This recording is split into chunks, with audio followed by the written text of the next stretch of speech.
Hello students, स्वागत है आप सभी का आपके अपने educational channel M&M by A पे। चलिए शुरू करते हैं आज का 12th क्लास का next topic.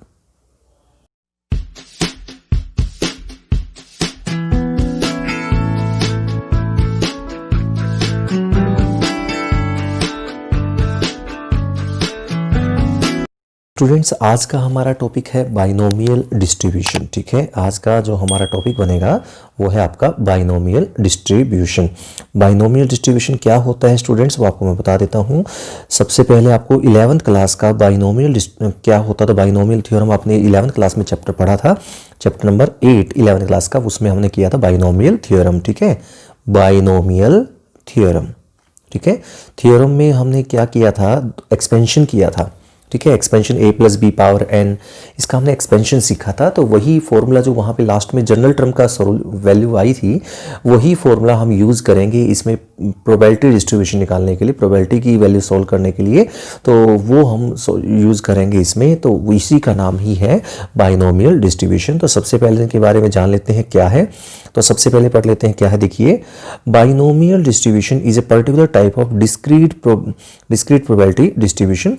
This distribution was discovered by Swiss mathematician James Bernoulli in the year 1700। यानी कि एक बाइनोमियल डिस्ट्रीब्यूशन जो है वो एक पर्टिकुलर टाइप है किसका, प्रोबेबिलिटी डिस्ट्रीब्यूशन का, कि आप जब कोई किसी भी प्रोबेबिलिटी का डिस्ट्रीब्यूट करते हैं, जो हमने अब तक सीख लिया है। तो अगर आपने वो वीडियो नहीं देखा है तो ऊपर आई बटन पे क्लिक कीजिएगा, ऊपर लिंक आ चुका है आपके ऊपर, देख सकते हैं ऊपर स्क्रीन पे ऊपर।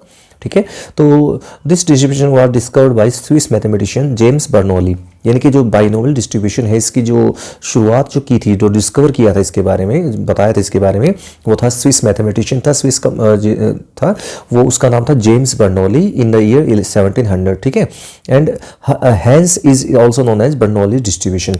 तो जो बाइनोमियल डिस्ट्रीब्यूशन है उसको हम बर्नौली डिस्ट्रीब्यूशन भी कहते हैं, क्योंकि इसकी जो डिस्कवर किया था इसको, वो था स्विस मैथमेटिशियन जेम्स बर्नौली। तो बर्नौली के नाम से भी इसको जाना जाता है कहीं कहीं, तो वो है बर्नौली डिस्ट्रीब्यूशन।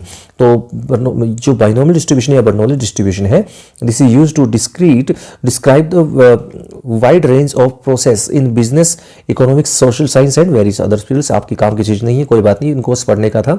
आगे चलते हैं, अब बात करते हैं मेन पॉइंट की, बर्नौली ट्रायल्स। सबसे पहले हम समझना पड़ेगा बर्नौली ट्रायल, यानी कि जो बाइनोमियल डिस्ट्रीब्यूशन जो हम कर रहे हैं वो कहाँ पे लगता है। सबसे पहले हमें देखना पड़ेगा कि ये लगेगा कहाँ, जहाँ पर बर्नौली ट्रायल होता है।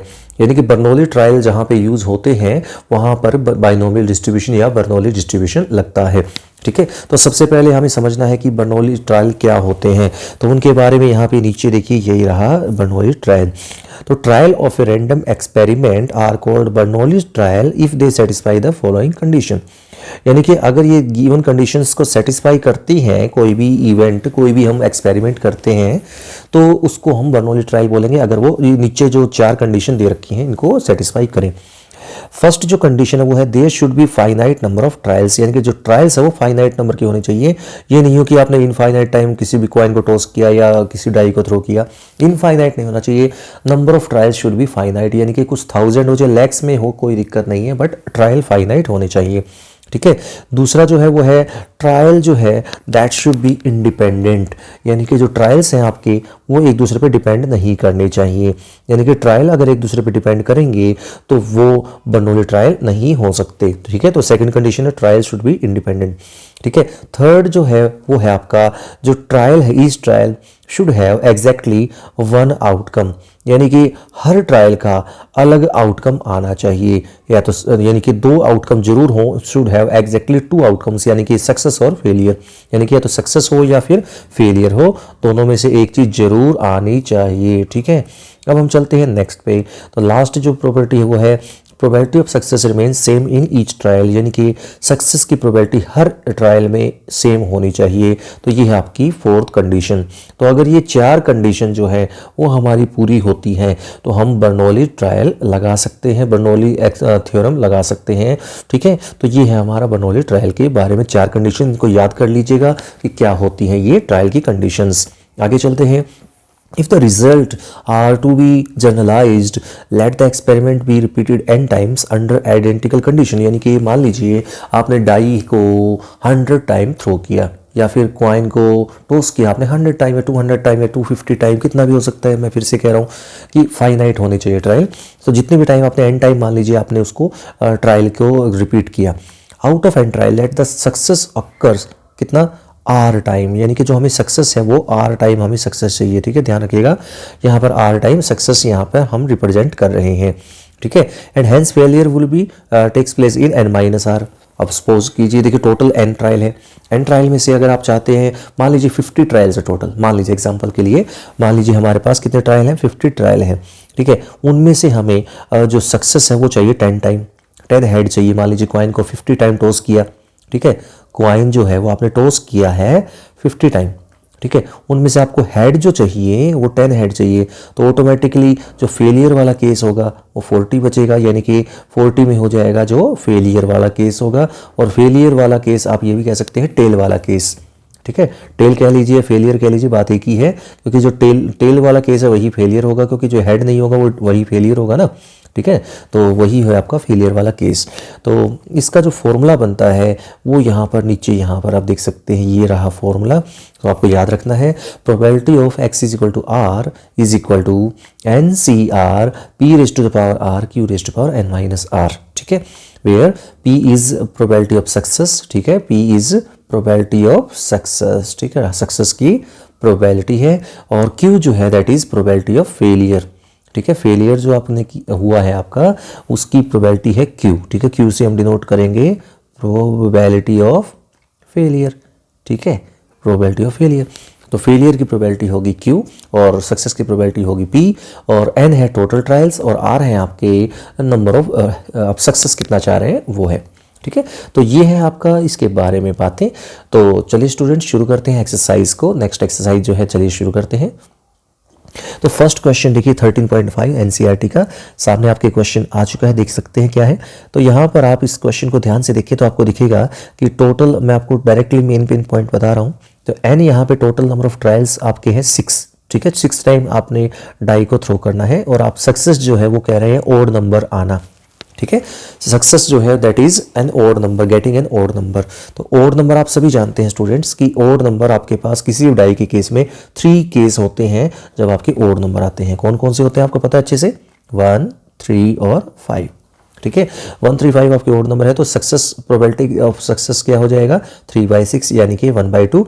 तो यहाँ पर आप देख सकते हैं ये ऊपर 1/2 आ चुका है यहाँ पर। ठीक है, पेज पे देख लीजिए बीच में, तो आपके सामने दिखेगा 1/2। ठीक है, ठीक है, अब उसके बाद चलते हैं नेक्स्ट पॉइंट पे। Next point probability of failure चाहिए क्यू, जिसको हमने पी से, जैसे इसको पी से डिनोट किया है हमने, तो ऐसे ही फेलियर की जो प्रोबेबिलिटी है उसको हम क्यू से डिनोट करते हैं। तो क्यू से डिनोट करते हैं फेलियर की प्रोबेबिलिटी को, तो फेलियर की प्रोबेबिलिटी 1 में से माइनस करके आती है, तो देन इट विल बी 1/2। ठीक है, ये भी 1/2 ही आ जाएगी। अब पी और क्यू आपके आ चुके हैं। अब आपके पास नंबर ऑफ ट्रायल्स जो है वो आपके 6 थे। अब हमें ये कहा गया है फर्स्ट पॉइंट के लिए कि जो रिक्वायर्ड सक्सेस है वो 5 चाहिए, यानी कि 5 टाइम आपका जो है ओड नंबर आना चाहिए, सिंपल सी बात है। तो आपका जो फॉर्मूला मैंने आपको पीछे बताया था बर्नौलीज ट्रायल के लिए, वो क्या था याद कीजिए।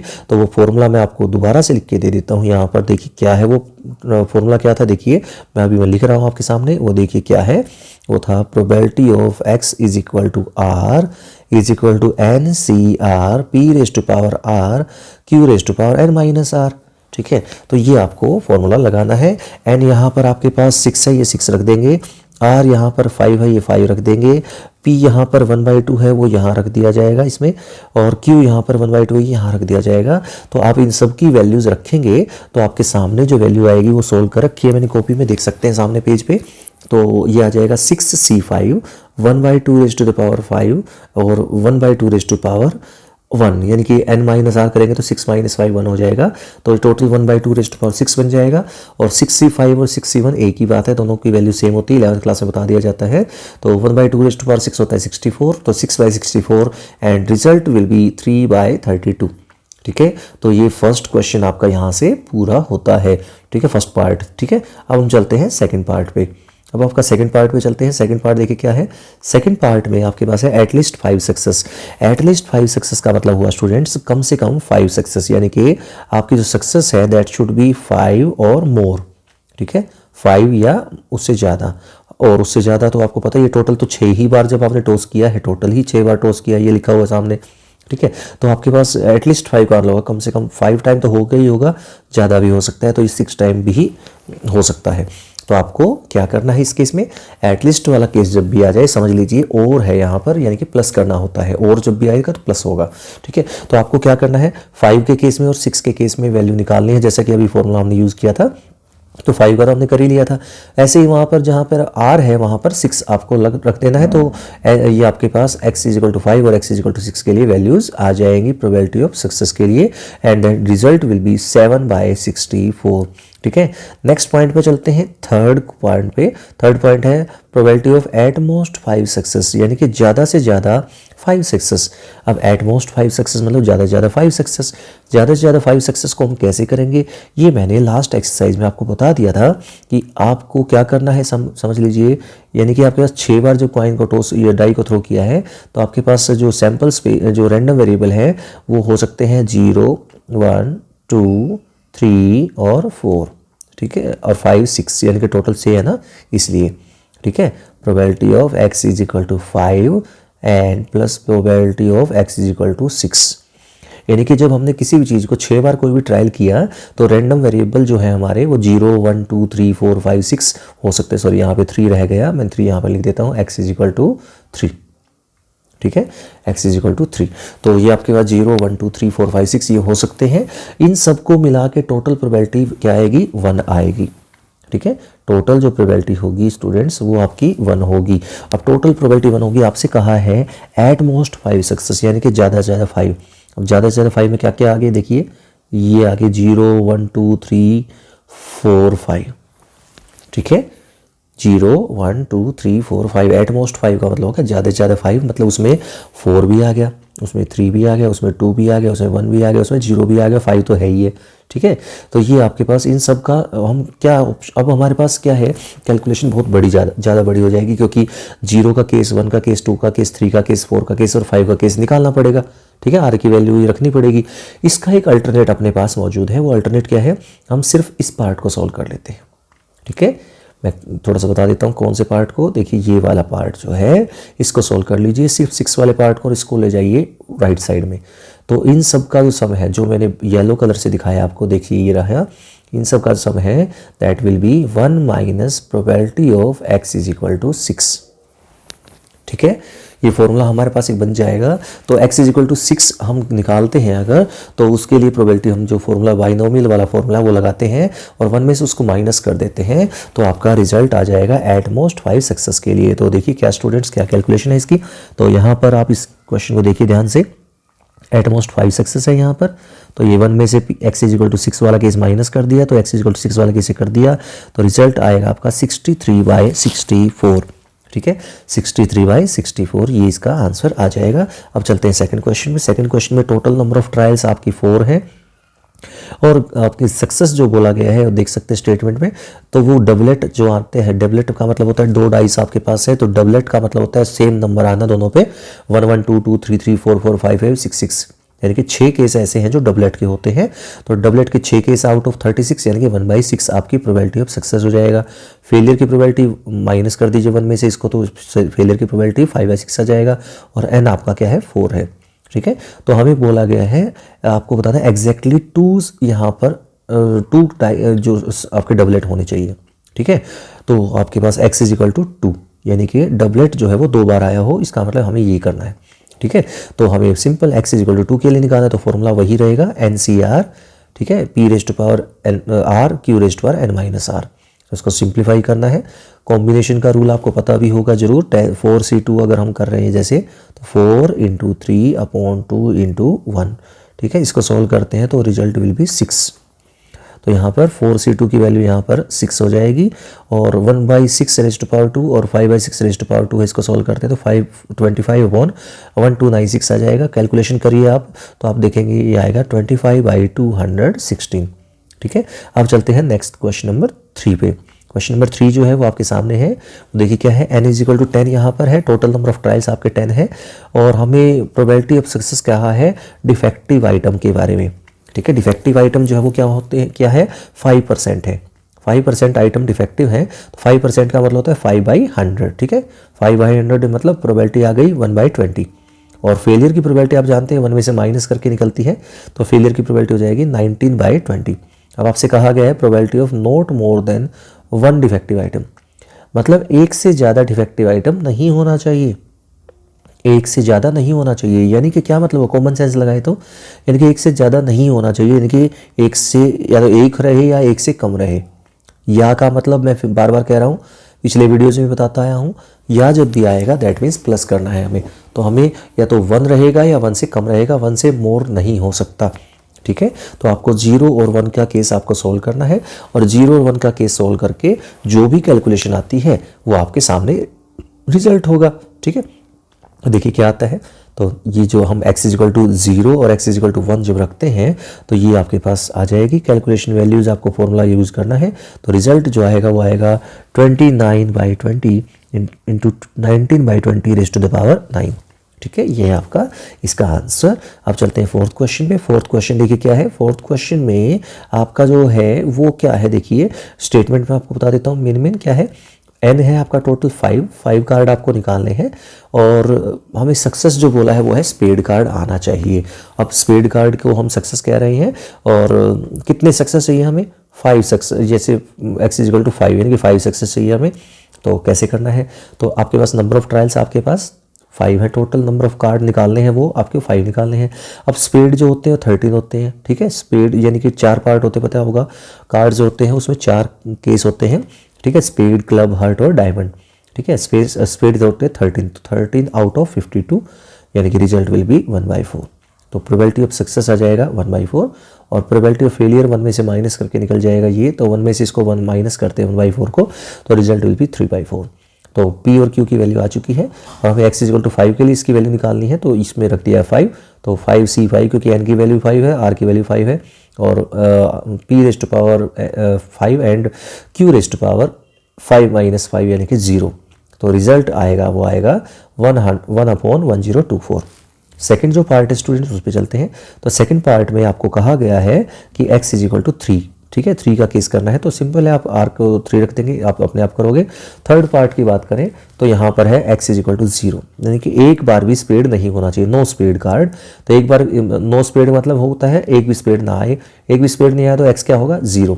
तो यहाँ पर x = r जो होता है, r की जगह 0 रखना है, तो आपका एक भी स्पेड नहीं आया उसकी प्रोबेबिलिटी निकल जाएगी, तो इसमें r की जगह 0 रख दीजिएगा, तो आपका आंसर आ जाएगा, ठीक है। अब हम बात करते हैं क्वेश्चन नंबर 5 की। क्वेश्चन नंबर 5 जो है उसके स्टेटमेंट में आपको रिवर्स समझा देता हूँ अपने लैंग्वेज में। वो क्या है देखिए, वो है आपके पास बल्ब दिए हुए हैं, बल्ब क्या लोड दिया है, जिनमें कुछ बल्ब ऐसे हैं जो 150 आवर्स से, ठीक है, 150 डेज से ज़्यादा चलते हैं और कुछ नहीं चलते हैं, ठीक है। तो यहाँ पर हमें 5 बल्ब निकालने के लिए कहा गया है, और ये प्रोबेबिलिटी जो हमें सक्सेस कह रहे हैं वो कह रहे हैं bulb will fuse after 150 days of use, यानी कि 150 डेज यूज़ करने के बाद बल्ब फ्यूज़ हो जाएगा।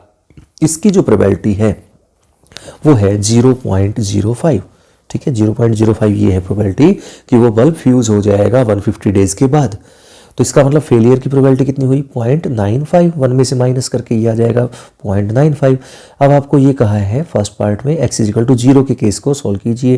तो x = 0 का मतलब एक भी डिफेक्टिव बल्ब ना हो, ऐसा बल्ब ना हो जो यहाँ पर इस प्रोबेबिलिटी की जो हमें सक्सेस कहा गया है उसमें आता हो, एक भी सक्सेस ना हो, तो यानी कि कोई भी बल्ब फ्यूज़ नहीं होगा, समझ लीजिए, कोई भी बल्ब फ्यूज़ नहीं होगा उसकी प्रोबेबिलिटी, यानी कि x = 0 नहीं होगा, मतलब एक भी बल्ब फ्यूज़ देखिए, बल्ब फ्यूज़ होने को हम सक्सेस कह रहे हैं, तो इसका मतलब हम चाह रहे हैं कि बल्ब फ्यूज़ ना हो, दैट मीन्स p जो x जो है दैट शुड बी 0, ठीक है। तो हमें x = 0 के लिए इसको सॉल्व करना है, और 0 के लिए सॉल्व करते हैं तो रिजल्ट आता है 0.95 रेज़ टू द पावर 5, ठीक है। ये है आपका क्वेश्चन नंबर 5। अब चलते हैं 6th क्वेश्चन इसके सेकंड पार्ट की तरफ। सेकंड पार्ट में क्या कहा गया है देखिए जरा समझिए इस बात को। तो सेकंड पार्ट आपको कहा गया है प्रोबेबिलिटी ऑफ x जो है that should be less than equal to 1, ठीक है। x यानी कि एटमोस्ट 1 कह सकते हैं आप इसको। तो एटमोस्ट 1 का मतलब ये होता है स्टूडेंट्स कि आपके पास या तो 0 वाला केस या 1 वाला केस, ये पहले हम कर चुके हैं एटमोस्ट 1 वाला। तो वो आपने करना है, आप वैल्यूज़ रख देंगे, पी और क्यू पता है, एन और आर पता है, तो आपको पता है तो आप आराम से कर सकते हैं। तो ये रिजल्ट जो आएगा वो आएगा 0.95 इंटू 1.2। थर्ड पार्ट की बात करते हैं। थर्ड पार्ट पे हम आते हैं तो देखिए क्या है, हमें बोला गया है प्रोबेबिलिटी ऑफ मोर देन 1 और एक से ज़्यादा। अब एक से ज़्यादा याद रखिए, मैंने आपको पहले बता चुका हूँ, आपको टोटल 5 बल्ब निकालने हैं और प्रोबेबिलिटी निकालनी है एक से ज़्यादा बल्ब फ्यूज़ होंगे 150 दिन के बाद, यानी कि हमें निकालना है x ग्रेटर देन 1। अब ग्रेटर देन 1 का मतलब होता है एक से ज़्यादा, मतलब 2 भी हो सकते हैं, 3 भी हो सकते हैं, 4 भी हो सकते हैं, 5 भी हो सकते हैं। तो जैसा कि मैंने पिछले पार्ट्स में बताया था कि जब हमें ऐसा आ जाए कि ज़्यादा वैल्यूज़ निकालनी पड़ेगी, चार जगह वैल्यू रखनी पड़ेगी हमें यार की, उसका उल्टा एक और अल्टरनेट हमारे पास है जो कि मैंने बताया था, उल्टा कर दीजिए। तो उल्टा होगा इसका क्या, यहाँ पर बोला गया है मोर देन 1 यानी कि x एक से ज़्यादा होना चाहिए। तो आप क्या करें, एक और एक से कम वाला केस को 1 में से माइनस कर दीजिए, मैं पहले बता चुका हूँ।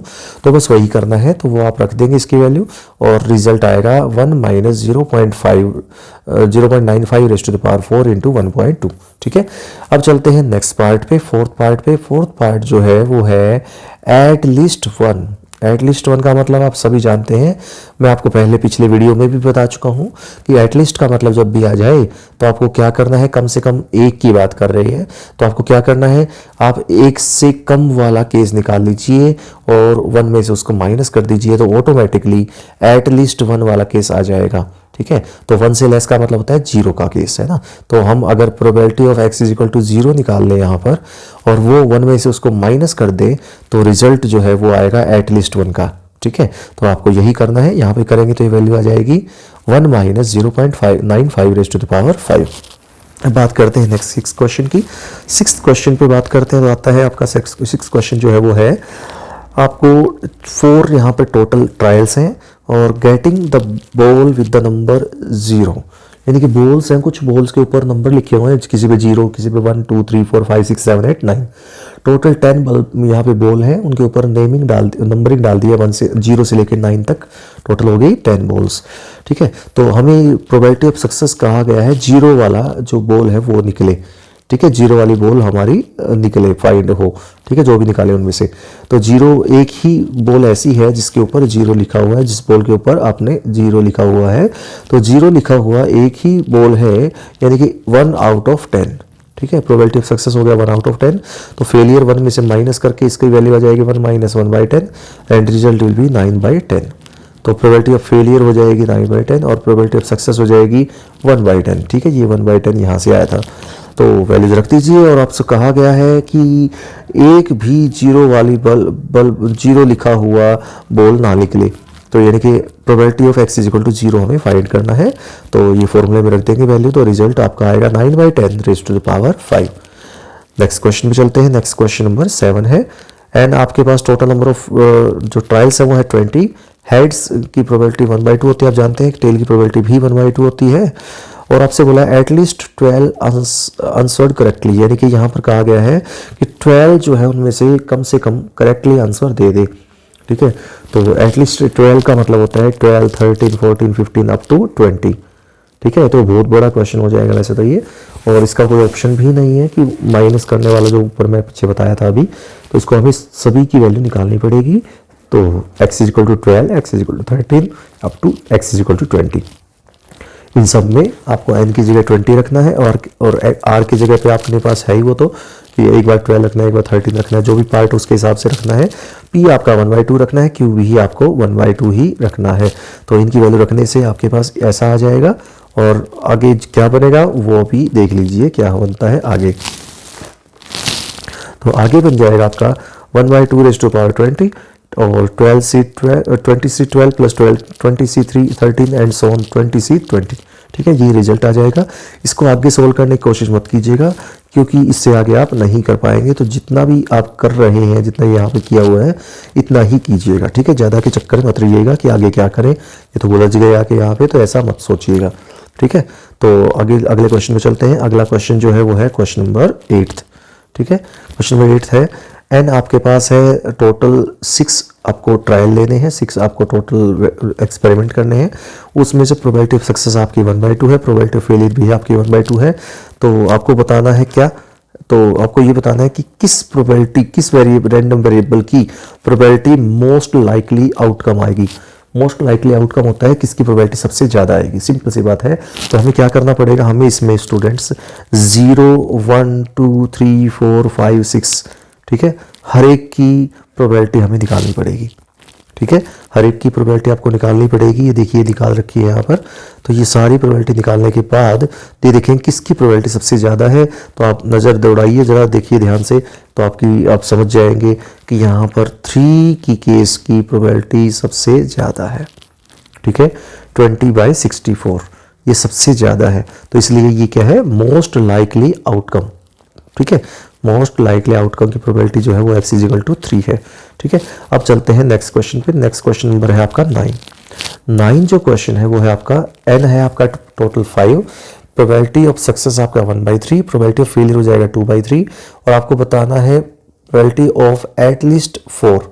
एटलीस्ट 4 का मतलब होता है स्टूडेंट्स 4 या 4 से ज़्यादा, और टोटल ही 5 है, तो आपका मतलब समझ गए होंगे। तो प्रोबेबिलिटी आपको निकालनी है x = 4 की, और यानी कि प्लस x = 5 की, ठीक है। तो x = 4 और x = 5 की जो प्रोबेबिलिटीज़ हैं वो निकाल लेंगे यहाँ से। n आपको पता है, p पता है, q पता है आपको, और r की वैल्यू 4 एक बार रखनी है, एक बार 5 रखनी है। तो इसको सिंप्लीफाई करते हैं तो रिजल्ट जो आएगा वो आपके सामने आ जाएगा। क्या आएगा देखना ज़रा, तो आएगा 11/243, ठीक है, 11/243 है वो इसका राइट आंसर आ जाएगा।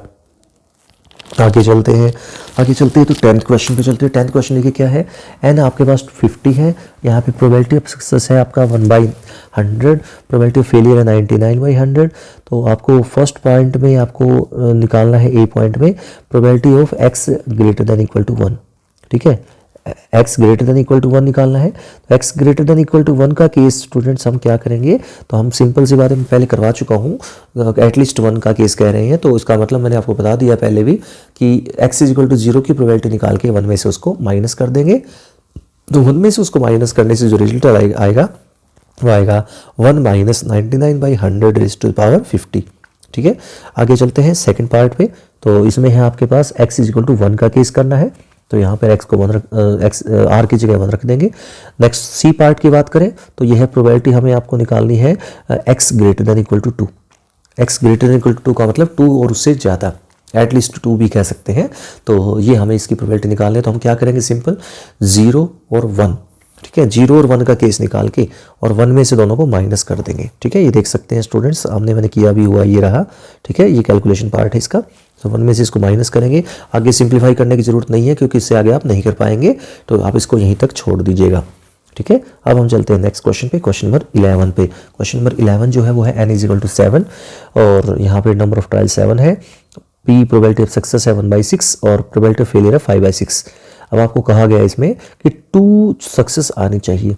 अब 2 सक्सेस का मतलब होता है सिंपल nc2 यानी कि 7c2 p⁻n r और q⁻n-r। तो ये आपके पास ये वैल्यूज बन जाएंगी, सारी वैल्यूज आपके पास है। तो इनको सॉल्व करने से आपके रिजल्ट आएगा 7/12 5/6 ठीक है।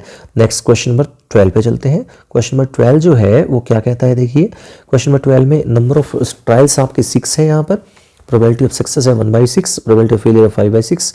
तो आपको बोला है probability of x less than equal to 2 और उससे लेस। 2 और उससे लेस का मतलब होता है 0 1 2। तो 0 1 और 2 को तीनों को जोड़ दीजिए, या तो 0 होगा या 1 होगा या 2 होगा, सिंपल सी बात है। और या जब हो जाए तो प्लस करते हैं। तो आपको सिंपल क्या करना है, r को एक बार 0 रखना है, एक बार 1 रखना है, एक बार 2 रखना है, p और q सेम रहेगा और n की वैल्यू भी सेम रहेगी। तो रिजल्ट जो है वो आपके सामने आ जाएगा, वो आएगा 35/18 और 5/6⁴, ठीक है। तो ये था आपका 12th क्वेश्चन। अब बात करते हैं 13th क्वेश्चन पे, जो है आपका लास्ट कह सकते हैं क्योंकि इससे आगे MCQ है। तो क्वेश्चन ये है n = 12 है, यहाँ पर प्रोबेबिलिटी ऑफ सक्सेस है 10% यानी कि 1/10 और प्रोबेबिलिटी ऑफ फेलियर हो जाएगा 9/10।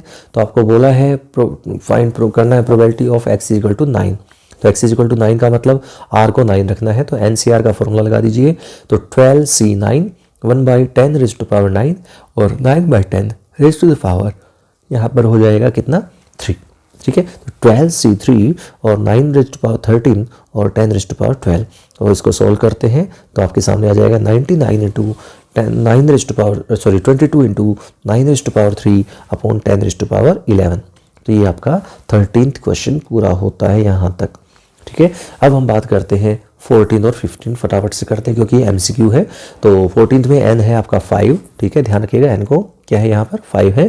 प्रोबेबिलिटी ऑफ सक्सेस 10% यानी कि 1/10 है। प्रोबेबिलिटी ऑफ फेलियर हो जाएगा 9/10। ठीक है, तो आपको ये बोला है जीरो का केस को सॉल्व करना था। जीरो केस में क्या बनता है, ठीक है, तो एक भी सक्सेस ना मिले तो उसकी प्रोबेबिलिटी क्या होगी, तो इसका रिजल्ट आएगा 9/10 रेज़्ड टू द पावर 5। ठीक है, यानी कि ऑप्शन नंबर सी इसका राइट आंसर होगा। अब इसी तरह से 15 क्वेश्चन जो है वो आपका n = 5 है, p = 4/5, q = 1/5 है। तो x = 4 के लिए हमें प्रोबेबिलिटी निकालनी है। तो फॉर्मूला आपको पता है NCR P⁻r तो हमने लगाना है। p यहाँ पर 4/5 है, इसलिए यहाँ पर 4 यहाँ पर हमें कहा गया है, तो 4 के केस में सोल्व करना है। तो 5c4 और 4/5 raised to power 4 into 1/5 raised to power 1। ठीक है, तो ये आपके पास ऑप्शन जो आएगा वो आएगा ए ऑप्शन, इसका राइट आंसर। ठीक है, तो स्टूडेंट्स इसी के साथ आज का वीडियो यहीं पे एंड करता हूँ। उम्मीद करता हूँ आपको समझ में आ गया होगा। तो अगर आपने इस चैनल को सब्सक्राइब नहीं किया है, सब्सक्राइब कर दीजिएगा, लाइक कीजिएगा, शेयर कीजिएगा। मिलते हैं नेक्स्ट वीडियो में, तब तक के लिए thank you for watching this class.